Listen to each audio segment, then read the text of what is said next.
ফখরুল ইসলাম মাননীয় মন্ত্রী, উনি যেমন ইসলাম নয়, জামাত ইসলামীও ইসলাম নয়।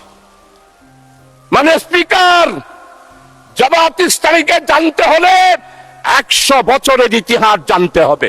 অর্থমন্ত্রী বললেন যে আমার এই বাজেট ব্যবসার পরিবেশকে সহজ করার জন্য বাজেট দিয়েছি। ব্যবসায়ীদের কি বাংলাদেশ না? বাংলাদেশ 18 কোটি মানুষের বাংলাদেশ।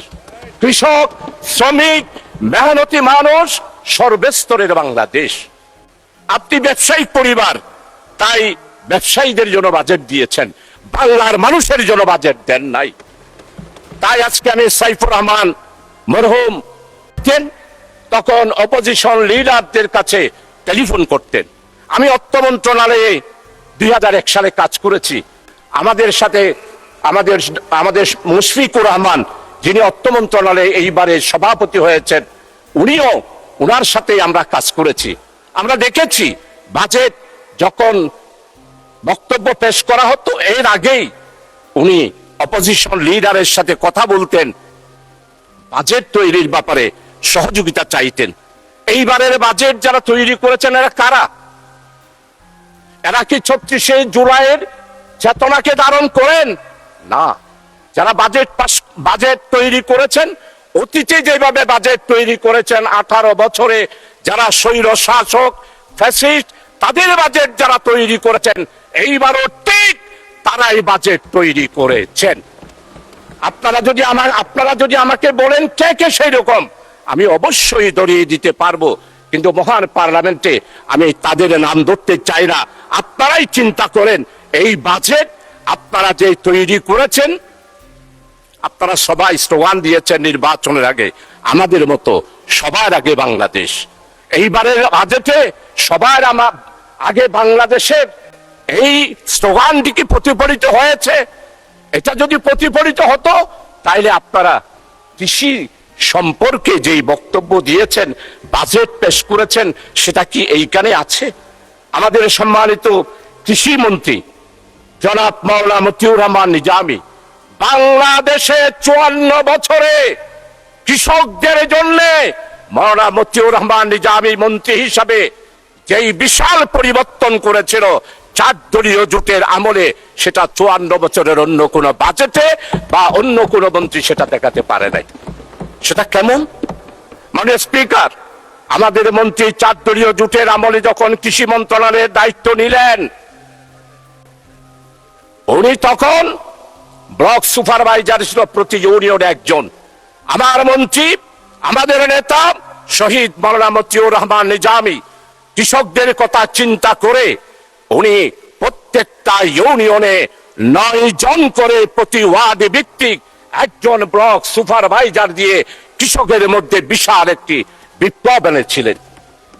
উনি ঘোষণা দিয়েছিলেন, আজকে আপনারা গাছ রোপণের কথা বলেন, এই গাছ রোপণের চিন্তাধারা সফল করেছিলেন তৎকালীন 4 দলীয় জোটের আমলে 3 বারের প্রধানমন্ত্রী বেগম খালেদা জিয়ার আমলে সফল কৃষি মন্ত্রী মাওলানা মতিউর রহমান নিজামী বলেছিলেন, একটি বাড়ি খামার বাড়ি আর বনজ শিল্প, বনজ ঔষধ এবং অর্থকরী গাছ লাগানোর বিপ্লব এনেছিলেন মাওলানা মতিউর রহমান নিজামী।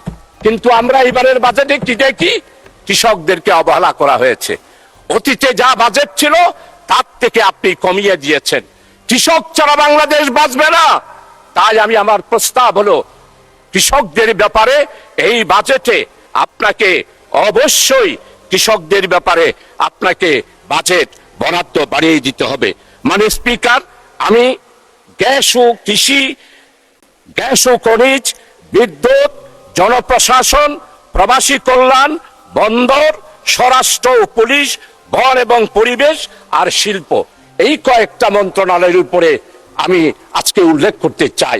15টা মন্ত্রণালয়ে আপনি অতিরিক্ত বাজেট দিয়েছেন, কিন্তু এই 9টা মন্ত্রণালয় আজকে দুকে দুকে মরতেছে।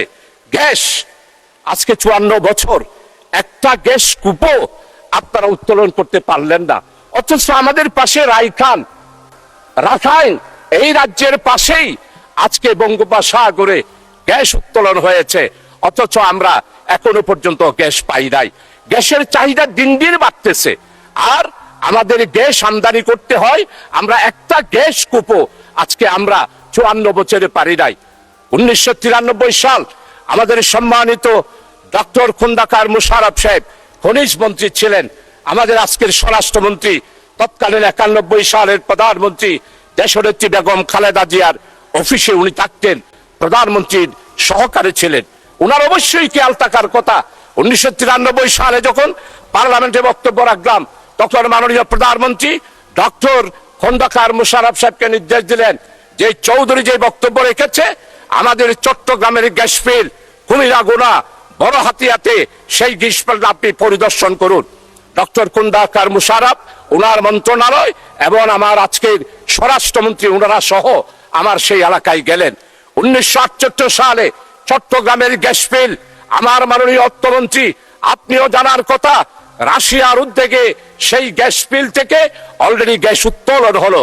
1970 সালে আমরা চট্টগ্রামবাসী সবাই আশান্বিত হলাম, চট্টগ্রামে আমরা গ্যাস একটি ফিল্ড পেয়েছি। কিন্তু দুর্ভাগ্য, 1971 সালে দেশ স্বাধীনতার পর আধিপত্যবাদী হিন্দুস্তান আমার ওই রাশিয়ার গ্যাস ফিল্ডে ওনারা সবাই সরজমিনে দেখেছেন, সেইখানে সীসা ঢেলে দিয়ে আমার গ্যাস ফিল্ডটাকে বন্ধ করে দিল, আমরা গ্যাস পেলাম না। আমাদের আজকের স্বরাষ্ট্রমন্ত্রী উনিও গিয়েছিলেন, ডক্টর খোন্দকার মোশাররফ সাহেব, ওনার সমস্ত মন্ত্রী পরিষদের যারা ডিজি ছিলেন ওনারাও গিয়েছিলেন। তাই আজকে আমি দাবি করছি, আমার চট্টলার ওই গ্যাস ফিল্ড ইন্ডিয়া স্বাধীনতার পর বাংলাদেশকে অর্থনৈতিক দিক থেকে ধ্বংস করার জন্য আমার গ্যাস ফিল্ড শেষ করে দিয়েছিল। বাঁশখালীর চাম্বল আর আমাদের চট্টগ্রামের লোহাগাড়ার বড় হাতিয়ার এই গ্যাস ফিল্ডকে আবার পরীক্ষা নিরীক্ষা করে সেইখানে গ্যাস পাওয়া যায় কিনা সেই ব্যাপারে চিন্তা করতে হবে। মাননীয় স্পিকার, আজকে মাননীয় অর্থমন্ত্রীর কাছে অনুরোধ করব, আপনি গ্যাস সন্ধানের জন্য সেখানে বাজেট বরাদ্দ করেন। এইভাবে রাখাইন বারবার যদি একটা গ্যাস পায়, ইন্ডিয়া যদি গ্যাস পায়, আমাদের 18 বছরের প্রধানমন্ত্রী উনি নাকি সমুদ্র জয় করেছিলেন। আজকে এতদিন হয়ে গেল, উনি ক্ষমতায় 18 বছর ছিল, বঙ্গোপসাগর কোথায় বিজয় করেছে সেটার এখনো পর্যন্ত রেখা উনি দিতে পারেন নাই। আমাদের চট্টগ্রামের আরেক কৃতি সন্তান স্বরাষ্ট্রমন্ত্রী, আজকে আমাদের চট্টগ্রামে একটা কথা এসেছে, ওদের ফতোয়ার জন্য আর মাদ্রাসায় যেতে হবে না। তো আমি জিজ্ঞেস করলাম কেন? ওদের ফতোয়া তো আপনাদের এই পার্লামেন্টে দেওয়া হয়। ফতোয়া কিরকম?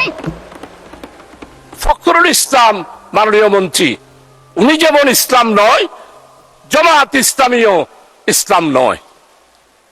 মানে স্পিকার, জামাত ইসলামীকে জানতে হলে 100 বছরের ইতিহাস জানতে হবে। জামাত ইসলামী কি ইসলামী দল না অন্য কিছু, সেটার ফতোয়া দেওয়ার দরকার নাই। তাই আমাদের চট্টগ্রামে এখন বলতেছে হাল জমানার মুক্তি তিনি, আর একটা বললাম না, আলিফ বাতা জানেন না। মানে স্পিকার, আমরা ফতোয়ার জন্য হাটহাজারে যাব না, ফতোয়ার জন্য পটিয়াও যাব না, ফতোয়ার জন্য লালবাগেও যাব না। আমাদের এই মহান পার্লামেন্টে জামাত ইসলামীকে ইসলামী দল নয় বলে যিনি বলেন, তার কাছ থেকেই আমরা ফতোয়া নেব।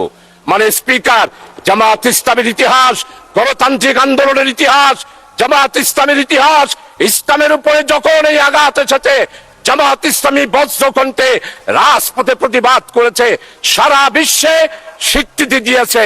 জামাত ইসলামী হলো ইসলাম রক্ষার জন্য একটি মাত্র বাংলাদেশে, অন্যান্য ইসলামী দলের মতো নয়। জামাত ইসলামী গণতান্ত্রিক, নিয়মতান্ত্রিক, মানুষের অধিকার প্রতিষ্ঠার জন্য, ওয়েলফেয়ার স্টেট কায়েম করার জন্যই জামাত ইসলামী। তাই নির্বাচনের আগে আমাদের বক্তব্য ছিল ন্যায়, ইনসাফ, বৈষম্যহীন, কল্যাণময় একটি রাষ্ট্র আমরা কায়েম করতে